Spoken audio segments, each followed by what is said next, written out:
우리 구호로 한번 또 시작해 보겠습니다. 우리가 몇 주 동안 구호로 시작을 했는데요. 나는 의왕석수교회입니다. 해보겠습니다. 시작.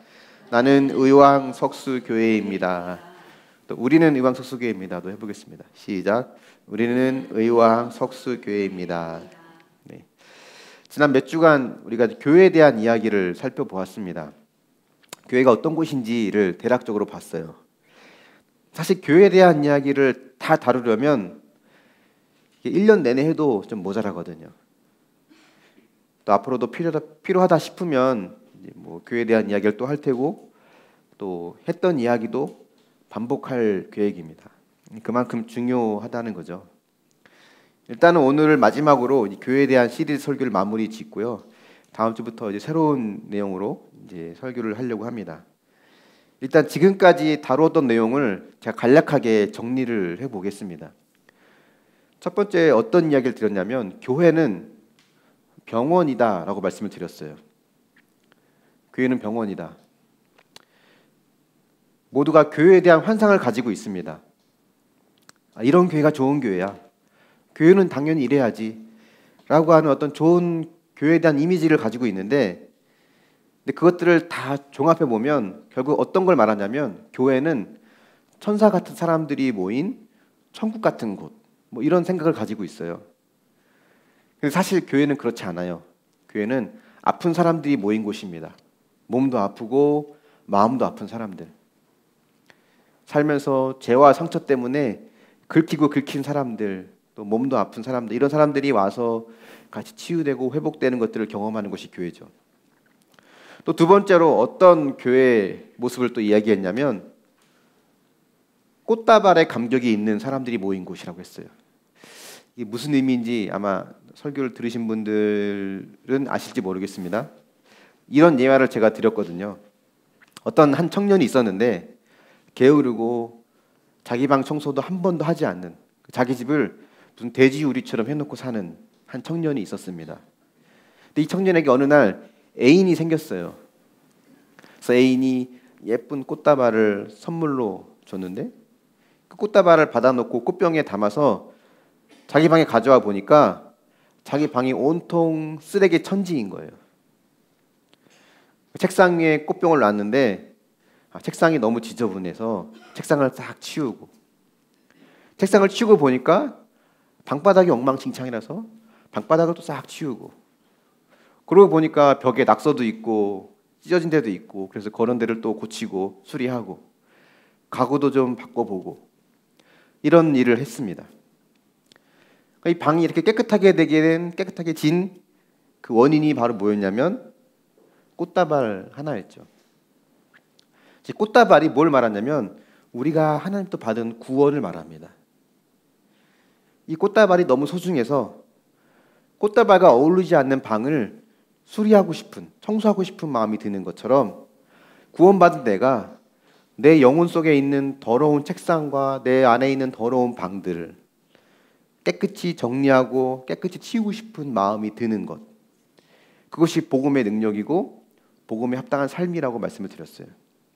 그래서 교회는 이런 꽃다발을 받는 감격에 빠진 사람들이 많아야 합니다. 근데 이 감격이 없는 사람들이 모이면 어떻게 되냐면 누가 더 깨끗이 치웠나로 싸우고 누가 내 허락 없이 치웠나로 또 갈등하고 진짜 꽃다발에 감격이 있는 사람은요 그런 걸로 싸우지 않아요. 누가 그런 걸로 싸움을 걸어와도 별로 중요하지 않습니다. 요동하지 않아요. 그래서 교회는 이런 사람들이 모여야 되는 곳이다. 나는 그런 꽃다발의 감격, 구원의 감격이 있는가? 이 부분을 말씀드린 적이 있습니다. 또 세 번째는 어떤 말씀을 드렸냐면 교회는 예수님의 몸이고 예수님은 교회의 머리다라고 말씀을 드렸어요. 그래서 교회는 머리 대신 예수님이 원하는 일, 그 일을 행해야 된다라고 말씀을 드렸죠. 그래서 교회가 교회만을 위해 존재하는 것은 건강하지 않습니다. 교회 존재하는 목적이 교인 숫자 늘리고 공간 넓히는 것. 물론 이게 좋은 일이긴 하지만 이것이 목적이 되면 교회는 벌써 교회로서의 기능을 잃어버린 거예요.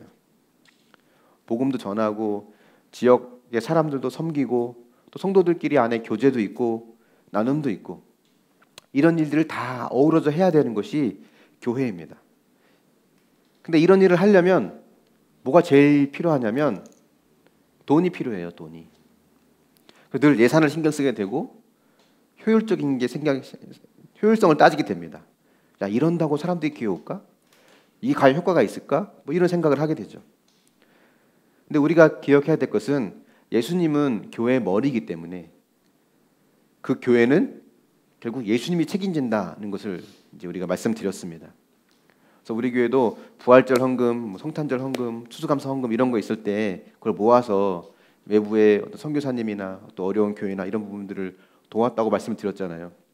도울 때마다 그때마다 그 이상 거기에 버금가는 액수가 또 다른 외부에서 우리에게 이렇게 공급이 됐어요.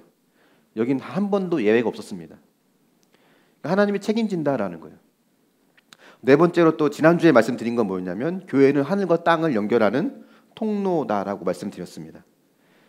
여러분의 몸은 하나님이 거하시는 거룩한 성전입니다. 여러분이 교회예요.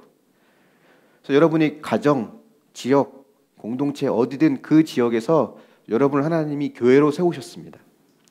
그래서 이 땅이 흑암이고 어두움이고 죄악이 가득한데 이곳에서 나는 하늘의 삶을 살아가는 삶을 보여주는 것, 그것이 우리가 가진 사명이다라고 말씀을 드렸죠. 오늘은 마지막으로 다섯 번째 이야기인데 이렇게 죄가 많고 이기적이고 부족한 내가 어떻게 거룩하고 흠이 없는 교회가 될 수 있을까? 나는 늘 내 욕심대로, 내 감정대로, 내 마음대로 하고 싶은데 이런 내가 어떻게 교회가 될 수 있을까? 이 방법을 한번 찾아보려고 합니다. 결론부터 말씀드리면 우리는 순종을 통해 교회가 되어집니다. 순종은 잡종의 반대말 이런 게 아니에요. 순종을 정의하면 이렇습니다. 내가 내 삶의 주인이 되고 싶고 왕이 되고 싶고 내 마음대로 하고 싶은 것을 버리고 내 삶의 예수님이 주인이 되고 왕이 되도록 모시는 삶. 이게 순종이에요. 성경에 보면 수많은 믿음의 사람들이 나오거든요. 노아 아시죠? 노아가 한 일이 뭐가 있죠? 방주를 만들었습니다. 아주 큰 방주예요. 흔히 이 방주를 배로 알고 있는데 방주는 배가 아닙니다. 방주는 긴 직육면체의 긴 상자예요. 박스예요. 배처럼 어디를 향해 가는 게 아니라 그냥 떠 있는 게 목적인 상자입니다. 그래서 하나님이 길이는 얼마큼, 폭은 얼마큼, 높이는 얼마큼 다 알려주셨어요. 무슨 나무로 어떻게 만들어라. 노아가 길이는 약 135m, 우리를 표현하면 135m. 축구장이 한 105m 되거든요. 그거보다 좀 더 길게 135m. 폭은 22m.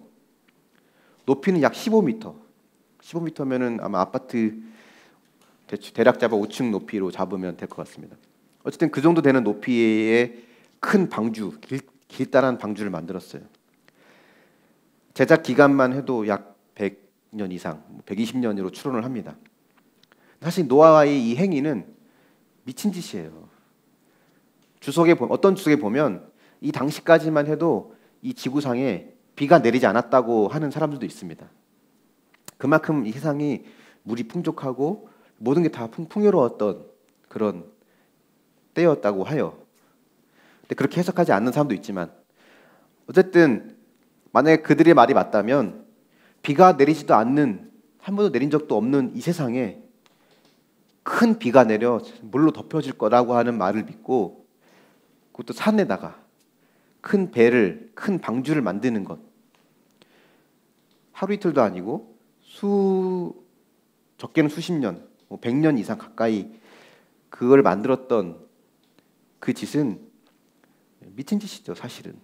근데 성경에 보면 노아는 여호와의 말씀대로 준행하였다. 하나님 말씀대로 그대로 순종했다고 말해요. 아브라함도 마찬가지입니다. 100살에 낳은 아들, 하나밖에 없는 독자 이삭을 하나님이 번제로 드리라 하고 했습니다. 번제로 드리는 거 어떻게 드리는지 아시죠? 짐승을 가져오면 짐승의 머리에 손을 얹고 기도한 다음에 짐승의 짐승 칼로 찔러서 피를 다 쏟고 가죽을 벗기고 뼈 마디를 자르고 불에 태우는 거예요. 그러니까 이삭을 그렇게 번제로 바쳐라라고 하나님 말씀하셨습니다. 근데 이것은 평생 주의 종이 되게 해라. 결혼도 안 하고 평생 주님을 섬기는 종이 되게 해라. 뭐 이렇게 바치라는 그런 의미가 아니에요. 실제로 죽여서 가죽을 벗기고 태우라는 겁니다. 근데 하나님은 사람을 제물로 받으시는 분이 아니잖아요. 하나님은 이것을 아브라함의 테스트라고 말씀하셨습니다. 근데 아브라함은 그 이야기를 듣고 고민도 하지 않고 그 다음 날 아침 일찍 이삭을 데리고 하나님 말씀하신 산으로 갑니다. 3일 길을 가요. 3일이면 생각이 바뀔 법도 하거든요. 처음에는 뭐 흥분해가지고 멋모르고 출발했는데 가다 보니까 이게 아닐 수도 있겠다라는 생각이 들 수도 있어요. 작심삼일이라는 말이 괜히 나온 게 아닙니다. 근데 끝까지 3일 길을 가고 산꼭대기에 올라가서 아이를 눕혀놓고 칼로 죽이려고까지 하죠. 하나님이 깜짝 놀라서 아브라함을 말리잖아요. 멈추라고. 아브라함의 순종 우리가 성경에 볼 수 있습니다. 뭐 제자들도 마찬가지예요. 신약에 넘어오면 예수님이 나를 따라오라 하고 하니까 그물을 버려두고 배를 버려두고 따라간 제자들도 있고, 마태처럼 세간에 앉아서 사람들에게 돈을 걷다가 들고 있는 돈을 내려놓고 주님을 따른 마태도 있고, 이런 것들을 보면 순종이라고 하는 것은 단순하게 생각해야 할 수 있습니다. 복잡하게 생각하면 못해요. 정말 자식을 바치라는 것일까? 다른 의미가 아니었을까? 비가 오면 그때 만들어도 늦지 않을 것 같은데, 뭐 생각해서 우리의 수많은 핑계거리를 만드는 것. 우리는 이런 일이 굉장히 능숙하잖아요. 누가복음 14장에 보면 이런 예화가 나옵니다. 어떤 주인이 큰 잔치를 베풀어요. 그래서 사람들을 초대합니다. 사람들이 초대에 응하지 않아요. 그 이유가 뭐냐면 밭을 사러 가야 되기 때문에, 또 소를 샀기 때문에, 장가 가야 되기 때문에 못 간다는 거예요. 밭을 사는 것과 소를 사는 것, 장가 가는 것, 그 자체가 죄는 아닙니다. 문제가 안 돼요.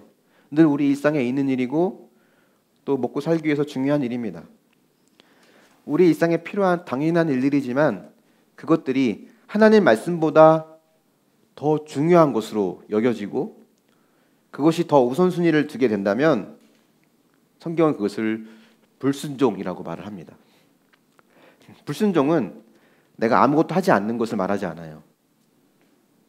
불순종은 다른 것보다 우선순위에서 밀리는 것, 이걸 불순종이라고 합니다. 예배 자리를 지키는 것, 매일매일 말씀을 묵상하는 것, 기도하면서 하나님과 관계를 맺어가는 것, 가정을 지키는 것, 자녀를 돌보는 것, 하나님 우리에게 주신, 우리를 교회로 세우시고 우리에게 맡겨주신 사명이거든요.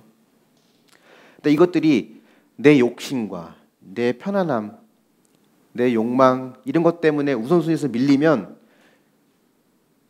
자리에 앉아 있어도 또 그걸 다 한다고 겉으로 흉내를 내도 성경은 그것을 불순종이라고 말합니다.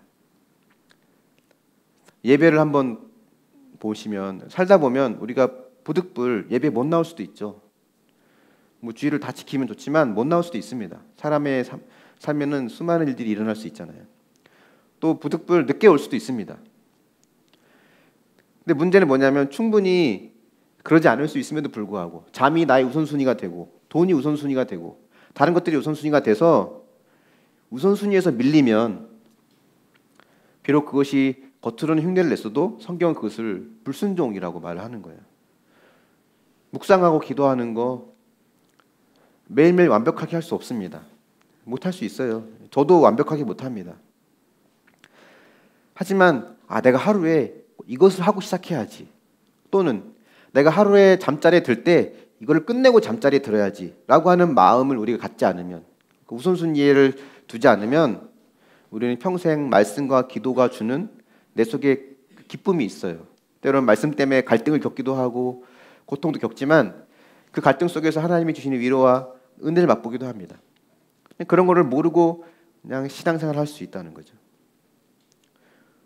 교회에서 하는 예배, 기도 이것만 우선순위에 있다고 말하지 않습니다. 여러분 직장 생활에서 여러분이 해야 될 자리에서 그 일을 성실하게 하는 것, 가정을 지키고 돌보는 것, 이웃과 관계를 맺으면서 살아가는 것, 이 모든 것들이 하나님이 우리를 그 자리에 교회로 세우시면서 우리에게 맡겨주신 일이에요. 근데 이 모든 일들이 내 욕심 때문에 밀리고 내 이기적인 마음 때문에 밀리고 내 욕망 때문에 우선순위에서 밀리면 성경은 그것을 불순종이라고 합니다. 순종과 불순종의 차이는 종이 한 장의 차이예요. 그래서 어떻게 해야 우리가 순종의 삶을 살 수 있을까를 간단히 보면 첫 번째는 이겁니다. 하나님의 방법에 내 생각과 내 논리, 내 감정을 개입하지 않는다는 거예요. 성경에 보면 우리가 언뜻 이해할 수 없는 사건이 종종 나오는데 그 중에 하나가 웃사라는 사람의 이야기입니다. 웃사라는 사람 혹시 아십니까? 이 당시에 하나님의 법궤 안에는 모세가 만든 돌판, 모세의 돌판과 만나가 들어있는 항아리, 아론의 지팡이가 들어있었습니다. 하나님의 임재를 상징하는 거예요. 근데 이것이 다른 나라 블레셋에게 빼앗긴 채 70년 가까이 방치되어 있었습니다. 근데 이것을 다시 가져오는 날이에요.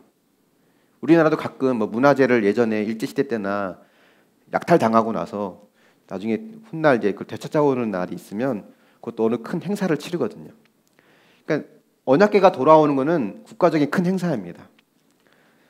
근데 이거를 데려올 때 소와 어떤 마차처럼 소 달구지를 끌고 가고 그 달구지 위에다가 이제 언약궤를 올려놨습니다. 그러고 이제 앞에 한 사람, 뒤에 한 사람, 보디가드처럼 이제 그 소를 이끌고 가는 거예요. 근데 소가 갑자기 날뛰니까 소 달구지에 있던 언약궤가 떨어지거든요. 흔들리다 떨어지니까 뒤에 서 있던 웃사가 얼른 가서 손을 내밀어 그걸 잡았습니다. 어떻게 됐죠? 그 자리에서 죽었어요. 하나님이 성경에 보면 진노하셔서 치셨대요. 여러분이 웃사의 자리에 있었더라면 어떻게 했을 것 같습니까? 그랬더라면 떨어지게 내버려 뒀을까요? 잡았을 것 같습니까? 여러분 잡았다면 여러분도 죽었을 거예요. 근데 웃사가 나쁜 의도로 그걸 잡은 건 아니잖아요. 누가 그거 떨어져서 깨지는 걸 원했겠어요? 지키고 소중한 거니까 보호하려고 손을 내밀어서 잡았을 텐데 하나님 왜 웃사를 죽였을까? 민수기에 보면 4장 15절에 이런 말이 있습니다. 이 새 번역 성경으로 제가 옮겨놨는데요. 같이 한번 읽어보겠습니다. 시작. 진 이동을 앞두고 이렇게 아론과 그의 아들들이 거룩한 물건들과 그 물건에 딸린 모든 기구를 다 싸 나오면 고핫 자손이 와서 그것들을 들고 메고 간다. 이때 거룩한 물건들이 그들의 몸에 닿았다가는 죽는다.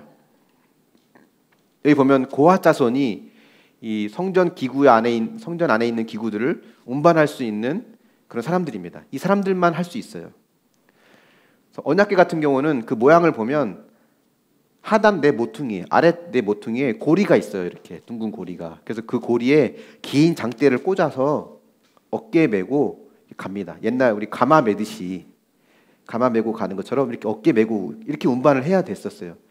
이거 조심해야 되는데 이 거룩한 물건이 몸에 닿으면 죽습니다. 하나님의 임재를 상징하는 거룩한 거기 때문에 죄인이 접촉하면 죽어요. 그래서 이 장대가 굉장히 길거든요. 길게 해서 이렇게 갑니다. 이걸 고핫 자손이 하는데 이 웃사가 이 레위 지파의 고핫 자손이에요. 쉽게 말하면 이 고핫 자손들은 평생 이것만 하는 사람들입니다. 이것만 연구하는 사람들이고. 그래서 이 웃사가 이 언약궤는 반드시 어깨에 매서 이동해야 된다는 것을 모르지 않았다는 거예요.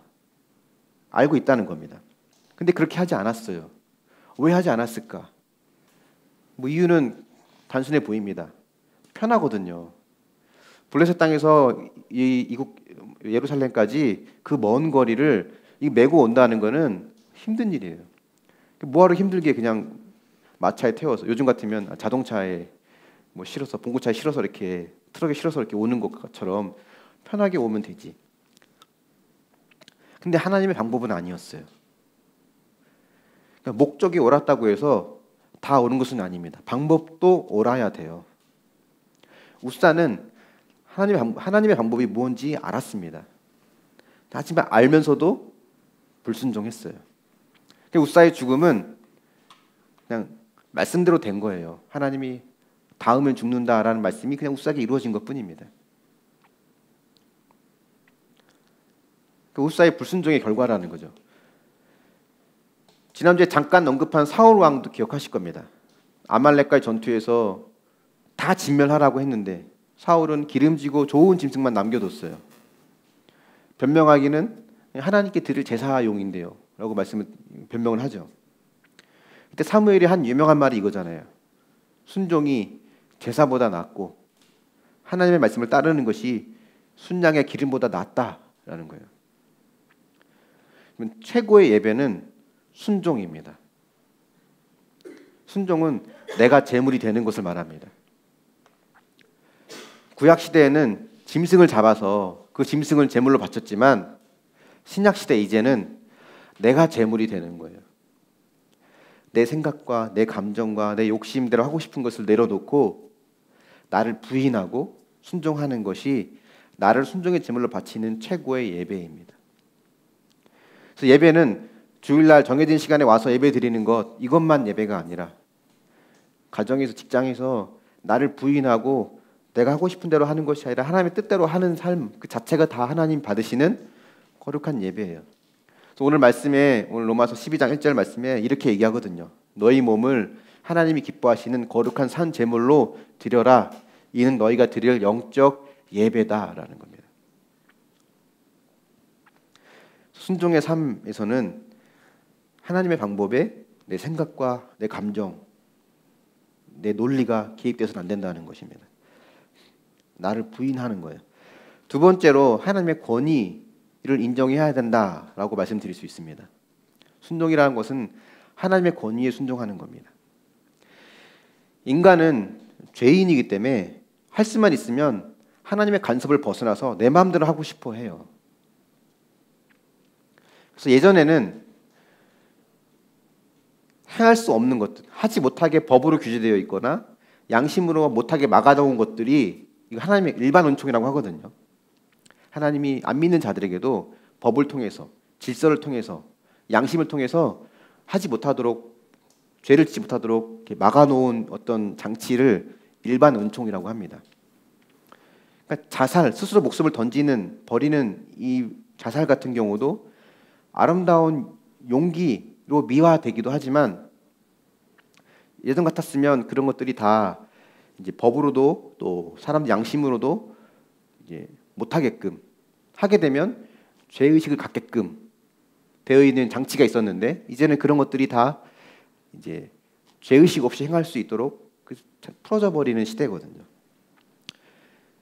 그러니까 물론 교회는 스스로 목숨을 던질 수밖에 없는 상황까지 몰고 삶이 몰아져간 그들의 고통을 이해하고 품고 아파해야 됩니다. 또 그런 사람을 둔 가족들을 또 불쌍히 여기고 그들을 품어주고 안아줘야 돼요. 하지만 분명한 것은 내 생명조차도 우리는 내 마음대로 하나님의 간섭을 벗어나서 내 마음대로 할 수 있다라고 하는 것은 죄라고 하는 것을 우리는 알아야 됩니다. 요새는 낙태가 이제 허용이 됐죠. 얼마 전에 낙태가 불법이 아닌 것이 허용이 됐습니다. 아직 더 세부적인 조항들이 협의가 남았다고 하는데 여성의 생존권 중요합니다. 중요하죠. 그래서 아이의 생명도 살리고 여성의 생명권도 존중할 수 있는 둘 다 서로 윈윈할 수 있는 어떤 방안을 모색하고 고민해야 할 때예요. 하지만 분명한 것은 내 몸의 생명도 내 마음대로 할 수 있다는 생각, 그것은 우리 안에 있는 깊은 죄성으로부터 나온 것이다라는 것을 우리는 분별할 수 있어야 돼요. 최근에 이슈되고 있는 동성애, 그들이 겪고 있는 고통과 아픔을 교회는 알아야 합니다. 손을 내밀어 줘야 되고 교회가 그들의 피난처가 되어 줘야 됩니다. 하지만 분명한 것은 또한 하나님의 간섭을 떠나 내가 나의 성을 비롯해서 나의 성적인 생활까지도 내 취향대로 선택할 수 있다라고 여기는 그 모든 것들, 그 안에도 하나님의 우리 인간 안에 있는 깊은 죄성으로부터 기인한다는 거예요. 이혼이라고 하는 것도 마찬가지입니다. 교회는 절대로 이혼한 사람을 정죄하거나 판단해서는 안 됩니다. 그럴 수밖에 없는 상황도 많이 있거든요. 오히려 그 과정에 이르기까지 겪었던 그들의 아픔을 공감해주고 고통을 품어줘야 돼요. 하지만 그럼에도 불구하고 때로는 가정을 지키라고 하는 말씀을 내 계획과 내 욕심에 의해서 무시하고 있는 모습들은 또 그 역시도 우리 안에 있는 깊은 죄성으로부터 기인한 것이라고 하는 것을 우리는 분별할 수 있어야 됩니다. 이런 걸 보면 신앙은 늘 우리를 구속하는 것 같아요. 속박하는 것 같습니다. 이것도 하지 마라, 저것도 하지 마라, 이것도 안 된다, 저것도 안 된다. 술도 먹지 마라. 술을 안 먹는 게 좋지만 먹는다고 해서 죽을 죄를 지는 것도 아니고 안 먹는다고 해서 굉장히 거룩하고 이런 것도 아닙니다. 술 같은 사소한 것부터 조금 전에 언급했던 자살, 낙태, 동성애, 이혼 이런 수많은 사회 이슈가 되는 문제들까지도 내 인생 내 마음대로 하겠다는데 왜 하나님은 다 하지 말라고 하는 걸까? 이런 생각이 들 때가 있어요. 성경은 우리에게 뭘 말하냐면 나의 생각과 욕심대로 살아가는 인생의 결론은 어떻게 되는지를 우리에게 분명히 보여줍니다. 아담과 하와가 결국 자기의 욕심과 생각대로 선악과를 먹었고 그 결과는 그들의 인생뿐만이 아니라 온 인류에게 어떤 결과를 가져왔는지 분명히 보여주죠.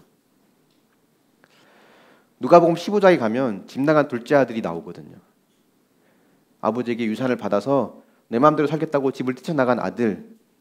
결국 그가 어떻게 됐냐면 모든 걸 다 탕진하고 비참하게 살게 됐어요. 내 마음과 내 욕심대로 살아가는 삶의 결론이 그렇다는 겁니다. 근데 중요한 거는 그런 그들을 하나님이 어떻게 대하셨는가예요. 아담과 하와는 하나님이 가죽옷을 지어 입혀주십니다. 벌거벗겨진 채 수치당하는 그들을 주님이 덮어주셨어요. 집 나간 아들이 돌아올 때 아버지는 그를 환영해주고 다시 아들로 삼아주십니다. 하나님의 말씀에 나를 복종시키는 것, 이것이 겉으로 볼 때는 나를 억압하는 것 같고 속박하는 것 같지만 그것이 나에게 진정한 자유와 소망을 줍니다. 그래서 우리가 하나님 말씀에 순종하는 것, 이것만큼 중요한 게 뭐냐면 사람의 권위에 순종하는 게 중요하다는 거예요. 우리는 이렇게 말하기도 합니다. 우리가 하나님께 순종하는 게 중요하지 사람에게 순종하느냐, 사람에게 순종하는 게 중요하냐, 이렇게 말할 수도 있습니다. 언뜻 들으면 논리적으로 맞는 것 같아요. 하지만 하나님을 향한 마음은요, 하나님을 대하는 마음은 사람을 대하는 마음으로 나타나요. 요한일서 4장 20절에 보면 요한이 이렇게 말합니다. 누가 하나님을 사랑한다고 하면서 형제를 사랑하지 않으면 그 사람은 거짓말쟁이다. 왜냐하면 보이는 자기 형제를 사랑하지 않은 사람들은 보이지 않는 하나님을 사랑할 수 없기 때문이다 라고 말을 하거든요. 하나님을 멸시하는 사람은 사람도 멸시합니다. 하나님께 교만한 사람은 사람들에게도 교만하게 행해요. 마찬가지로 하나님의 권위에 말씀에 순종하는 사람은 사람의 권위에도 순종합니다. 로마서 13장 1절 2절 말씀 같이 보겠습니다. 이렇게 되어 있어요. 시작. 사람은 누구나 위에 있는 권세에 복종해야 합니다. 모든 권세는 하나님께로부터 온 것이며 이미 있는 권세들도 하나님께서 세워주신 것입니다. 그러므로 권세를 거역하는 사람은 하나님의 명을 거역하는 것이요 거역하는 사람은 심판을 받게 될 것입니다. 바울이 이 말을 하는 그 가장 근본적인 뜻은 이거예요. 모든 권위의 리더의 권위의 근원은 하나님이다라는 겁니다. 그래서 하나님께 순종하는 것과 하나님이 위임하신 권위자들에게 순종하는 것은 별개의 것이 아니라는 거예요. 또 이 말을 자칫 오해하면 예전에 이제 교회가 저질렀던 그런 좀 잘못된 모습도 있었습니다. 군사 정권이나 독재 시절에 그들이 군사 정권에 저항하지 않고 그들의 빌붙어서 오히려 앞잡이 노릇을 하고 그 일을 행했던 그 근거가 여기 이 말씀이었거든요. 권세를 거역하는 사람은 하나님을 거역하는 것이고 거역하는 사람은 심판을 받게 될 것이다. 모든 권세는 하나님부터 온 것이기 때문에 그 권세들에게 순종해야 된다라는 거예요. 그래서 군사 정권인 독재자들에게도 교회가 그들의 말을 잘 들었습니다. 그들 편에 들고. 이거 순종이라고 할 수 있을까? 이거 순종이 아니에요. 이건 비겁한 거죠. 순종에 반드시 포함되어야 될 게 있는데 그게 뭐냐면 나를 부인하는 겁니다. 자기를 부인하는 거예요. 그들에게 저항하는 것이, 맞서는 것이 나에게 위험을 가져다 주고 나에게 손해를 가져다 주고 때로는 내 생명까지도 위험할 수 있지만 하나님이 원하시는 세상, 하나님 나라가 이루어지는 세상을 이루기 위해서 그 위험을 감수하고 나를 부인하는 순종으로 가는 것이, 부인하는 순종으로 저항하는 것, 그것이 참된 순종이라고 할 수 있습니다. 근데 그런 경우는 또 그렇지만 이 반대의 경우도 있어요. 지도자의 권위에 저항하고 싸워서 내 욕심을 채우고 내 욕망대로 하려고 하는 것을 성경은 거룩한 싸움이라고 보지 않습니다. 지도자가 부족하고 연약하고 내 마음대로 할 수 있지만 나를 부인하는 마음으로 그 지도자에게 순종하는 것, 그것이 하나님께 순종하는 것이라고 성경은 보는 거예요. 때로는 남편이 시원치 않아도 하나님께서 남편을 세웠다는 것을 알기 때문에 그 남편의 인격에 순종하는 것이 아니라 하나님이 세우신 질서에 순종하는 마음으로 순종하는 것. 그래서 하나님은 하나님의 순종으로 인정해 준다는 거죠. 직장에서도 마찬가지입니다. 직장 상사나 직장의 어떤 누군가가 내가 볼 때는 별 볼 일 없고 시원찮은 것 같은데 그럼에도 불구하고 그 눈에 보이는 권위에 순종하는 것이 하나님께 순종하는 거라고 이야기하는 겁니다. 우리가 교회에 대한 이야기를 하고 있다 보니까 이제 교회에 대한 부분을 좀 더 다루면 교회 안에도 지도자가 있죠. 목사가 있습니다. 때론 교회 목사가 내 마음에 들지 않고 시원치 않을 수 있어요. 하지만 하나님이 세우셨다는 것을 인정하고 그 목사의 권위에 순종하는 것이 하나님의 권위에 순종하는 것이고 그것이 옳다는 겁니다. 하나님은 목사에게 특별한 권위를 주셨어요. 목사가 나이가 어릴 수 있습니다. 여기 보니까 저보다 어린 분은 두 분만 있는 것 같은데요. 네, 아무튼 목사가 나이가 어릴 수 있습니다. 나이가 어리니까 당연히 삶의 경험도 부족할 수 있죠.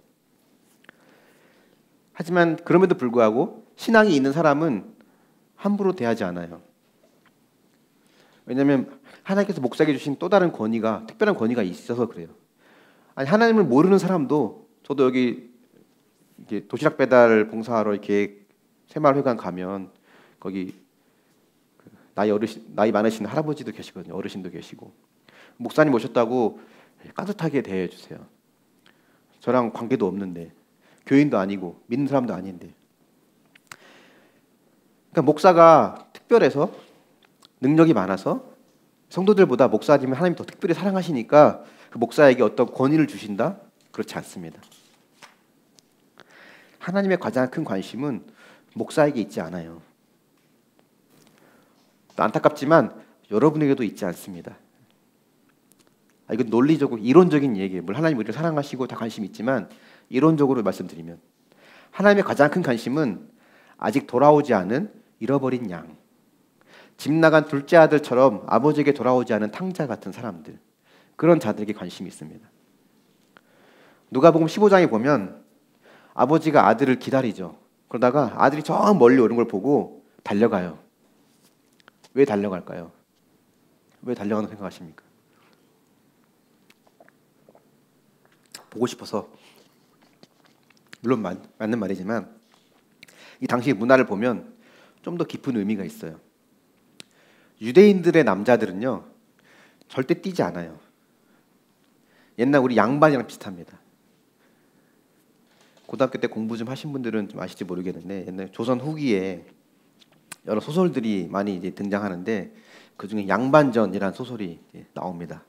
거기 보면 신분 사회였으니까 그 당시에 아래층 뭐 천민이라고 해야 되나요? 아무튼 그 밑에 있는 그 사람들이 조선 후기 때는 이제 무역을 많이 하면서 큰 부자가 된 사람들이 많았어요. 부자가 되니까 양반이란 계급을 돈으로 삽니다. 그 가난한 양반을 그걸 팔면 또 이제 신분이 내려가기도 하고 막 그랬죠. 그러다가 이제 소설에 나온 이야기가 이거였어요. 한 사람이 큰 부자가 돼서 양반을 계급을 샀어요, 돈 주고. 그래서 이젠 더 이상 우리가 서름 받지 않고 이제 살 수 있겠다 하고 하면서 이제 양반이 될 준비를 합니다. 양반이 됐으니까 교육을 받아야 되잖아요.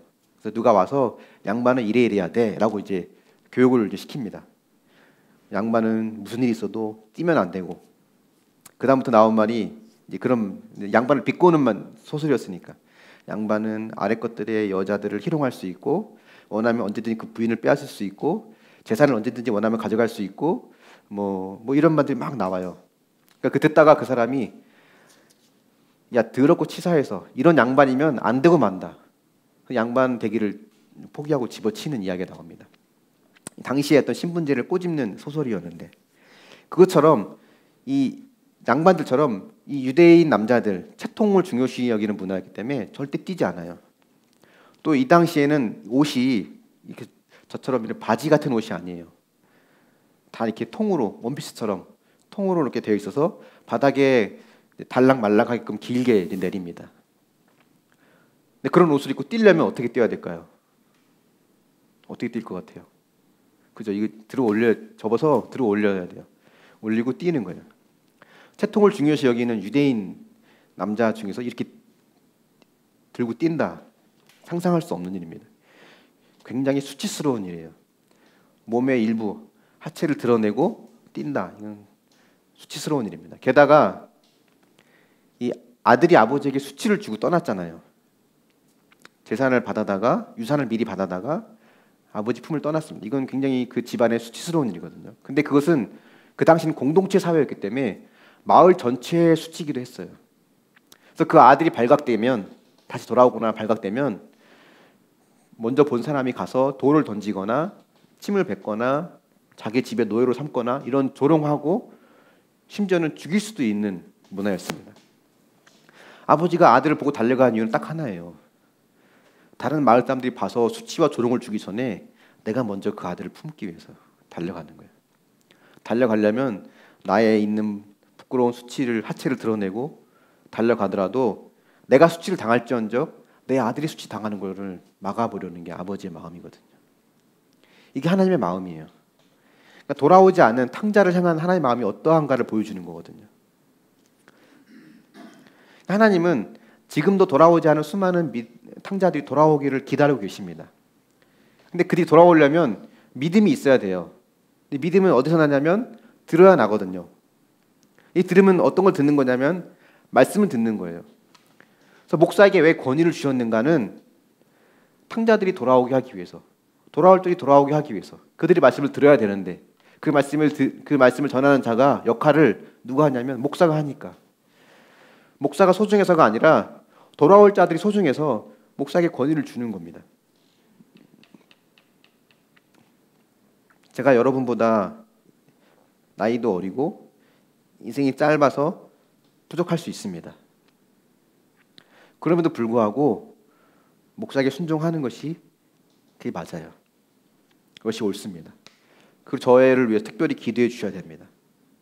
또한 저 같은 목회자나 리더들은 이 아버지가 맨발로 뛰어나가 수치를 드러내서 그 아들을 품은 것처럼 맡겨진 성도들을 내가 수치를 당하고 성도들의 수치를 당하지 않도록 막아주는 아버지의 마음으로 달려가는 목회자와 지도자가 되어야 되죠. 그래서 교회는 지도자들은 아버지의 마음으로 수치를 대신 당해주고 성도들은 그 지도자를 아버지께 순종하는 마음으로 순종해 갈 때 참 교회가 되어가는 것입니다.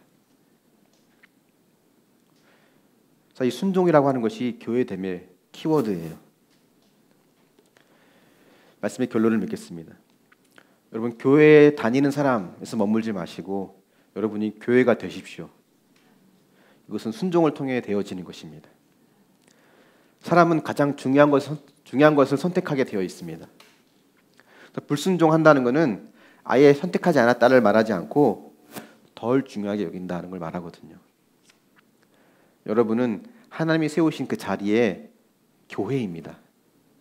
가정에서도 교회고 직장에서도 교회고 여러분이 속해 있는 곳에서 여러분은 교회예요.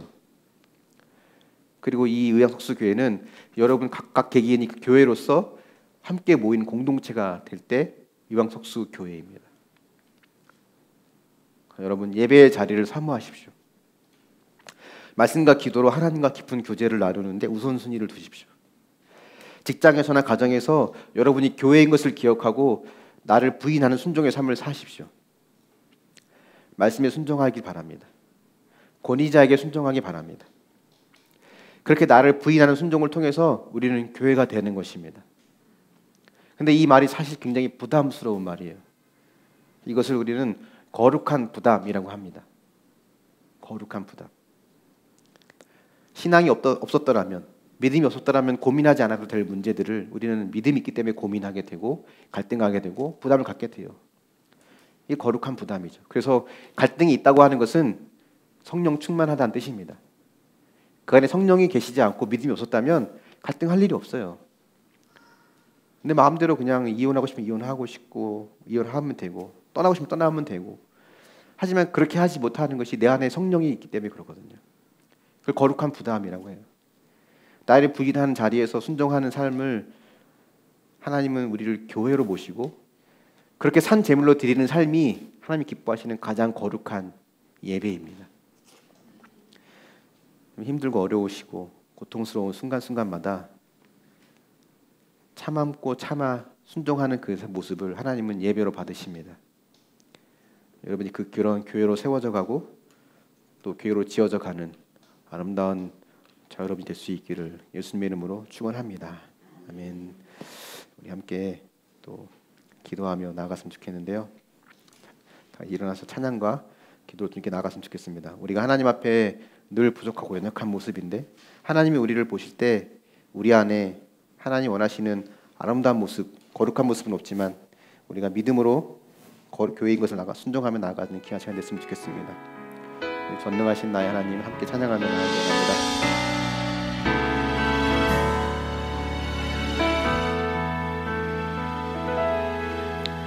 전능하신 나의 주 하나님